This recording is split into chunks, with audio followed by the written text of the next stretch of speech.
you're working in the tech space for several decades, different roles, and then you completely switch to this public figure that you talk about as president and CEO of ICANN. How does that happen? And for people who are listening and don't know what ICANN is, can you just briefly explain what ICANN is? ICANN is the institution that has a responsibility to administer and govern the core resources of the internet for the whole world. So the internet is not a single network, as most of you know. The internet is tens of thousands of networks, but the way they all look like one internet is because of certain resources that make it look like one network. And those unique identifying resources are under generally the administrative control of this institution. Mm-hmm. It was created in the late 90s by the US government, and it has control over a number of things that are very critical to the continued operation of the internet as we know it. In 2012, 2013, those institutions were under enormous pressure because other countries and other governments wanted to share the control of those institutions. And at the time, the US had a unique role in them. Mm-hmm. And I was invited to come in and spend some time at the helm of this institution and see if I can bring together the world on a common way to govern the affairs of the internet and these unique resources that are very critical and very sensitive to the operation of the internet for the whole world. So that's why. Yeah. Can you share like more specifically, like how do you get tapped for something like that? Is this just like, you were out golfing one day and someone said, hey, I mean, I don't imagine it's like something you apply for online, right? How does something like that happen? The organization is run by a very sophisticated board of directors, many people from the technology space, the policy space, and other business and governmental kind of backgrounds. They issued a global search for the right person to do this. At the time of my induction into that role, there was, I think, 120 some applicants that included, some public figures, some CEO people, and that process, which included a lot of input from a lot of places, took a year, and I was the selectee. Okay. But it involved so many steps I can get into. Right. I'll tell you one of them that was, you asked me earlier, have I ever been, in front of an audience and feeling a little bit kind of worried. One of the many steps in that process involved me being in a very grand ballroom in Paris, in front of about 25, 30 people seated in a U. Mm-hmm. I was seated at the head of that U on my own on a table. And they asked me some pretty intense questions. I can't remember, but it had to be at least 4 hours. Wow. And these were very, very knowledgeable people. These are, great moments of growth. Mm-hmm.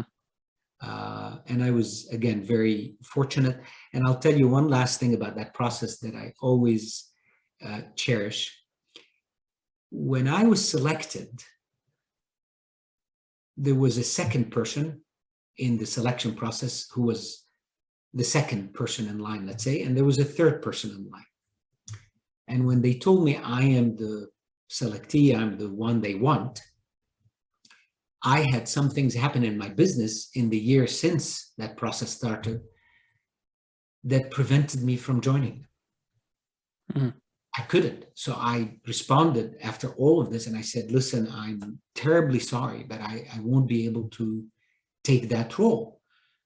because things developed in my business. And they said, and I said, and you have a second and a third person, so it shouldn't be a problem. You know, it's not like you have to start from scratch. Call the second person or call the third person. Anyway, they called them back, and then a month later they called me back. They said, no, we still want you to take the job. Anyway, I end up delaying them 6 months. They give me the job. I start, and on the first day on the job, now I'm the president, CEO, running this big institution. I asked who were the second and third. Because I didn't know who they are. And they said, well, we kind of can't tell you because it's a bit delicate. And I said, take their permission, but I really need to talk to them. Took their permission. And the first thing I did is I hired both of them. Wow. I brought them on board. And we became very close. They were wonderful people. In fact, both of them complimented me immensely. They knew more than me in certain areas. One of them was Egyptian, and the other one was a British lady. And I was just the luckiest that they agreed. And we've worked together for years at ICANN.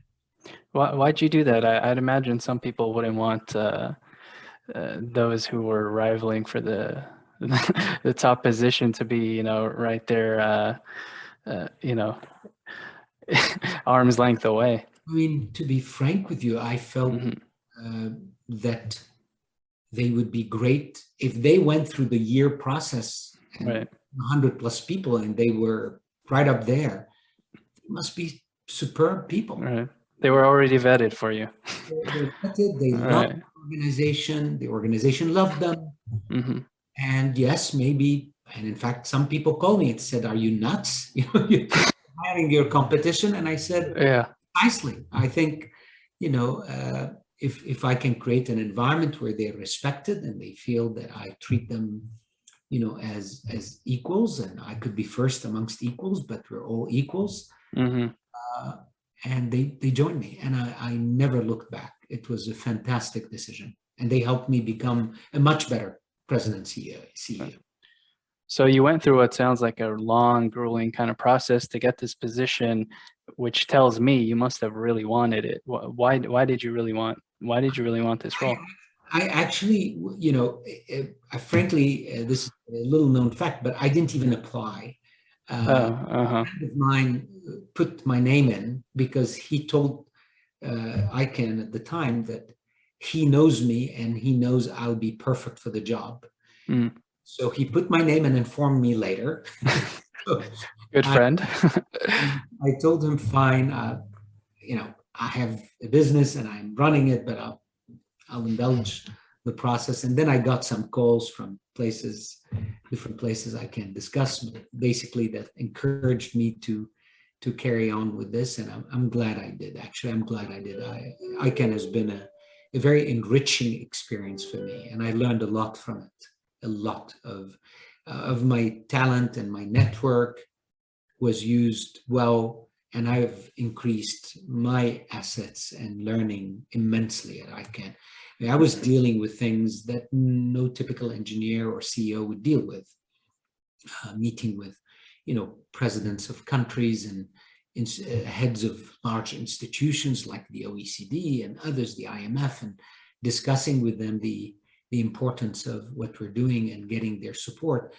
These were remarkably important things. And as a result, as you mentioned earlier, I ended up being involved in the World Economic Forum. I ended up being involved with the UN Secretary General. I became a fellow at Harvard and Oxford. All of this was a result of my ICANN years. So I'm very, very grateful for those years. Did you know entering the role that there was this issue you alluded to earlier where potentially the oneness of the internet was going to be fractured? Yes. Okay. I'm so glad you asked this, Andrew, because I believe that the oneness of people and the oneness of the world is a very, very important thing for my faith and where I come from. There's so many things that divide us. and there's so little that brings us together. Good or bad, the internet does this.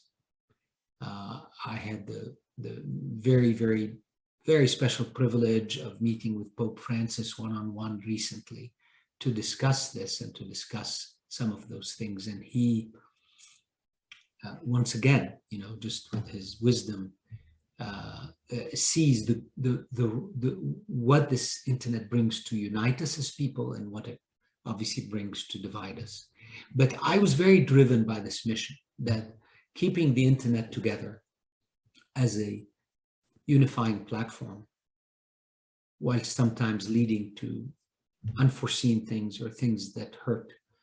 But I must say that on balance, the internet has been a tool for many people to advance their lives and to lead more dignified lives and to have access to opportunities and knowledge that would have been impossible for them to have.